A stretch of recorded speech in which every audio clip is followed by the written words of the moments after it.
Kalau kita pernah lewat Pantura ya, lewat jalan darat, terus kita pernah singgah di Kelenteng Tuban, di mana di sana itu kan semua boleh makan. Semua, saya nggak tahu setelah corona ini apakah tradisi itu masih ada atau dibatasi. Tetapi dulu sebelum ada corona di sana ya semua bebas makan gitu, semua bebas makan Iya, Kelenteng Tuban apapun itu. Iya, agamanya. itulah Dan ini sebabnya kan saya bilang gereja kalah sama yes, Kelenteng Tuban nih. Padahal gereja rajin mengging Kelenteng Tuban ya. Rajin ditengingin katanya banyak setannya. Tapi Kelenteng Tuban malah ah, melakukan ajaran Yesus, gerejanya ya. malah jadi sarang setan. Oke, lanjut. Oke, Johan Subagio silakan. Shalom Aleihim. Shalom. Buat teman-teman semua, shalom. Ya, Shalom. jadi singkat saja mengenai tentang ya apa yang terjadi kepada saudara kita ini, Kosman, itu membukakan kita ya bahwa selama ini kita hamba-hamba Tuhan, tubuh Kristus, kadang kita melupakan yang paling utama, yaitu memberitakan Injil dan memberi makan orang miskin. Kenapa demikian? Corona ini membukakan gitu, artinya yang mana yang benar-benar hamba Tuhan, yang mana yang hamba mamon. Sesederhana apa? Yaitu takut kehilangan nyawa, takut terhadap nama baik, popularitas, pengikut. Saya sungguh diberkati dengan pelayanan pastor, dengan rekan-rekan yang lain. Walaupun channel saya masih sedikit sih subscribernya, bukan itu intinya, tetapi intinya boleh dipromosiin dong channelnya. Justru channelnya apa ya, YouTube-nya? Sesuai nama saya, sesuai nama Johan saya Subagio ini. Ya. Iya. Nah, tapi intinya yang kadang bikin miris itu kan begini. Kalau tadi soal memberi makan, kita tuh nggak jadi miskin kok memberi makan. Kita tuh berapa sih orang sekali makan? Mungkin paling mahal berapa? 20.000 mungkin. Tapi pernahkah kita mikir kalau orang yang terima makan, mungkin itu kesempatan dia terakhir untuk merasakan kasih Tuhan. Bahkan mungkin satu-satunya Yesus yang dia lihat itu ya makanan yang kita kasih itu. Kadang saya bingung gitu loh, artinya kalau ada rekan-rekan hamba atau apa ya, dia bisa hidup mewah dari pelayanan, dari perpuluhan, sementara dia tahu jemaatnya ada yang masih susah, terus ditakut-takutin. Wah, kalau nggak beli perpuluhan dikutuk Tuhan, nanti begini, nanti begini. Saya tuh kadang ini Roh Kudus apa jin kafir ini jangan-jangan yang masuk ini. Karena Yesus yang Alkitab ini bukan Yesus yang cari popularitas. Malah tadi seperti yang pastor sebutkan tadi bahwa justru karena mengkritik tokoh-tokoh agama yang sudah mapan, yang punya jabatan, punya masa, ya beliau malah dikorbankan konspirasi politik. Ya seperti yang dialami oleh sahabat kita ini kan, ya kan saudara Kosman ini kan dikorbankan sebenarnya. Kalau kita mau bicara jujur ini kan untuk ya itu supaya ada berita, terus supaya ya perhatian publik terarah ke sana. Kan selalu seperti itu permain media. Bad news is a good news. Nah, cuman ya harapan saya sih Tuhan memakai ini bahwa anak-anak Tuhan, bahwa hamba-hamba Tuhan itu tersadarkan gitu loh, bahwa yang kita hadapi ini nggak main-main. Artinya semakin kemari Indonesia semakin radikal, semakin ada pemisah antara non dan mayoritas. Sementara anak-anak Tuhan seringkali kebanyakan diam atau malah mungkin kebanyakan karena pengaruh daripada teologi kemakmuran mungkin ya, lebih memikirkan oh gimana aku diberkati, keluarga aku diberkati, juga bagaimana ya tidak sadar bahwa kalau tidak ada campur tangan Tuhan dan kalau tidak ada kita melibatkan diri dengan pekerjaan Tuhan, apa yang terjadi di Afghanistan itu akan terjadi di sini. Mungkin cukup seperti itu Pak, karena ada teman-teman yang lain yang mungkin nanti juga sekian dari saya. Ya. Jadi memang nanti terus. Kalau Anda ini ya, kalau kita tidak bersuara ya dengan alasan jangan mengusik hamba Tuhan, salah ya. Itu dalam arti Anda nggak benar, Anda cari-cari masalah sama hamba Tuhan ini. Tapi kalau kita mengatakan firman Tuhan, ya Yesus itu malah ngutukin ahli Taurat, orang Farisi, orang Taurat tuh bilang celakalah kau, ya kan? para rasul juga ya, Yohanes Pembaptis itu, ya kan, dan para nabi juga sama ya. Nah, makanya saya bilang saya nabi, jadi nggak salah. Nabi kan boleh bebas.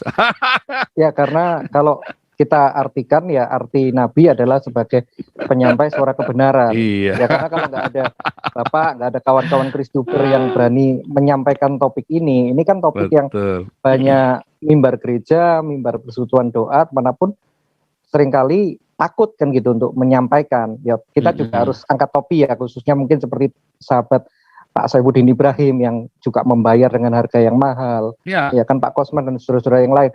Tetapi banyak di luar itu yang bukannya nggak ngerti, sebenarnya ngerti, cuman lebih memilih mungkin ya khotbah-khotbah topikal, lebih memilih yang bicara berkat, atau ya seakan-akan masuk dalam menara gading gitu. Istilahnya mau tetangganya kelaparan, mau lingkungan di sekitar gereja bodo amat gitu. Yang penting ya mungkin yang seperti Pak bahas tadi, omset perpuluhannya tetap jalan, ya kan, ratingnya bagus, ya ibadah online terus, ya I don't care gitu, mau negaranya hancur apa ya oportunis iya. begitu. Harusnya ini lagi begini tuh kesempatan gereja buat buka lumbung-lumbungnya, buat tolong jemaatnya yang lagi Yes, ini ya kesusahan ya. Karena jemaat itu yes, banyak yang kolaps loh. amin, Nah, betul betul, ini setuju saat-saat setuju inilah sekali. gereja membuktikan panggilannya kepada dunia.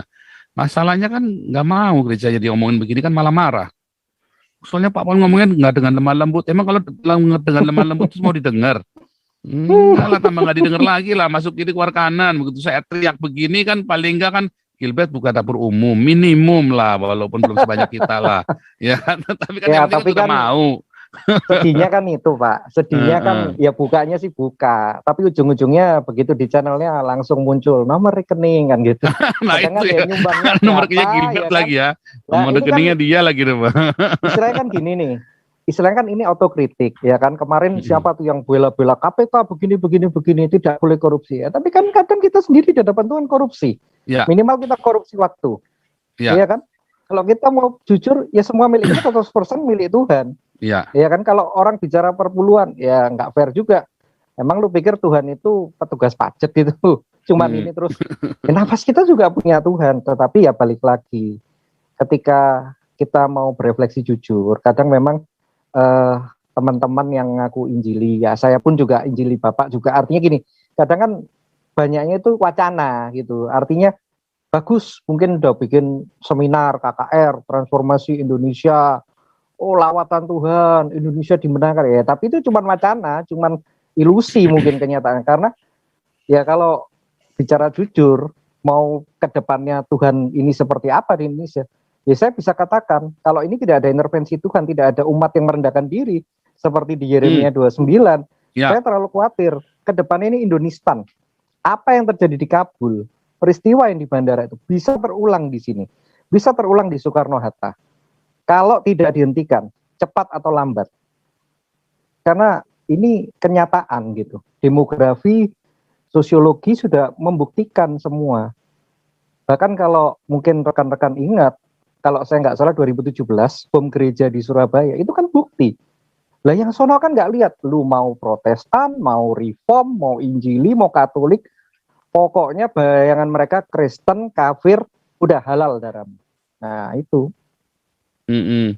Saya ingat sekali ya, waktu Pak Petrus Agung meninggal ya, sampai banyak supir-supir taksi, bukan Kristen, menggratiskan penumpangnya.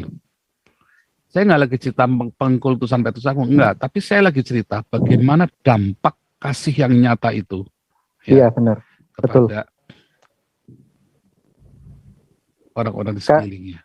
Karena begini, karena ya saya Terlepas juga dari kekurangannya beliau, tentu dia manusia kan semua, saya pun punya semua, tidak ada nabi-nabi pun punya kekurangan. Tapi paling enggak beliau memberi teladan itu tadi kepada orang yang bukan Kristen sekalipun. Ya kan sampai nggak bisa disangkal itu, sampai supir-supir taksi itu waktu beliau meninggal itu ngasih gratis ya, supir-supir apa tukang-tukang ojek itu, nah, Pak ini orang baik Pak. Tapi nggak lagi cerita orang baiknya, tapi kita lagi cerita bagaimana pelayan itu berdampak. Dan sebetulnya itu tugasnya gereja ngasih makan memang. Kalau gereja nggak ngasih makan itu bukan gereja. Pokoknya bukan gereja. Pokoknya nggak beda sama Mario Teguh dong. ya kan? Ya Oh, ini mungkin sedikit menyimpang ya, tetapi kalau kita belajar, mungkin kan saya dengar juga Pak kan dari Jawa ya. Kalau kita pernah lewat Pantura ya, lewat jalan darat, terus kita pernah singgah di Kelenteng Tuban, di mana di sana itu kan semua boleh makan. Semua, saya nggak tahu setelah corona ini apakah tradisi itu masih ada atau dibatasi. Tetapi dulu sebelum ada corona di sana ya semua bebas makan gitu, semua bebas makan iya, Kelenteng Tuban apapun itu, ya. agamanya. Itulah Dan ini sebabnya kan saya bilang gereja kalah sama yes, Kelenteng Tuban nih. Padahal gereja rajin meninggiin Kelenteng Tuban ya, rajin ditengingin katanya banyak setannya. Tapi Kelenteng Tuban malah ah, melakukan ajaran Yesus, gerejanya ya, malah jadi sarang setan. Tragis ya. Oh tragis ya loh. Itu makanya kenyataannya saya bilang, begitu. kalian malu loh sama Kelenteng Tuban loh. Kalian malu. Ya, saya tahu Kelenteng Tuban, makanya saya sering bahas di sini. Kalian gereja. Oke, lanjut dulu ya.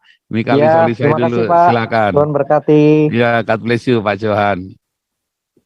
Kali soli soy. Pak Paul, selamat malam.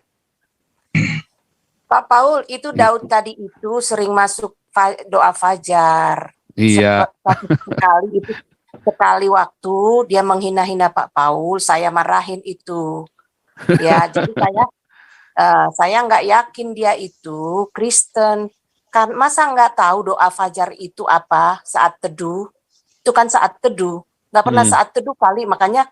Tapi se ininya ya sejelek sebodoh-bodohnya orang Kristen pasti tahulah saat teduh itu apa. Masa pada saat itu menghina-hina? Ya itu kan waktunya untuk doa syafaat dan baca firman Tuhan. Jadi makanya saya nggak yakin itu Kristen itu, Pak. Bukan. Belepotan itu, kadrun itu. Ya Pak Paul ya. Makanya Bukan. biar tahu juga dia kalau dengar, dia masih dengar dia di YouTube, si Daud itu. Jangan coba-cobalah masuk doa fajar menghina-hina ya. Itu saatnya orang, iya dong Pak Paul, iya kan? Ya, Kita kalau kan yang udah chat menghina, kalau lagi doa fajar harus di remove karena mengganggu yang lainnya lagi kusuk kan. Orang di YouTube aja mereka sudah menghina-hina, ya kan? Jangan sampai masuk ke Zoom juga. Makanya kita remove kalau yang menghina-hina di doa fajar. Kalau di sore-sore begini biarin aja. Tapi kalau lagi ada tamu, kita lagi bicara, ada Pak Cinta Toping, ada Pak Ponto, ada Ibu Koni, ada Bang Ferdinand. Kalau ada cerita menghina itu langsung di remove aja. Ya, kalau ada yang nggak jelas itu langsung di remove karena kita menghormati tamu kita, kan begitu kan. Tapi kalau lagi acara-acara gini ya biarin aja. Kalau kayak tadi kan sengaja nggak saya remove dulu, memang buat hiburan kita. Ini ada yang minta lagi nih, masukkan kadrun lagi Pak Paul buat hiburan malam Jumat. Nah itu tadi memang kita butuh hiburan ya, hiburannya kayak tadi, orang-orang kayak tadi itu hiburan kita. Ya cuman kan Pak Paul itu orang makanya ngaku-ngaku Kristen, ngaku-ngaku tahu firman Tuhan. Orang dia bukan Kristen, kok masa orang Kristen tidak tahu saat teduh? Saat teduh itu ngapain? Menghina-hina apa? Ya itu orang kan dia kan mestinya tahu di sini firman Tuhan, doa syafaat hanya itu yang nggak ada perdebatan. Saya udah bilang di sini nggak ada berdebat. Jangan masuk ke sini kalau ingin berdebat-debat. Saya bilang gitu. Saya marahin itu waktu itu, Pak. Saya yakin itu orangnya tuh, Pak. Dari bahasanya kayaknya itu. Itu aja sih, Pak Paul. Thank you, biar tahu dia kalau dia masih dengar. Jangan coba-coba masuk doa fajar ya, Daud ya. Thank you, Pak. Putus ya? Pak Paul. Oke, luar biasa kali soy. Lanjut.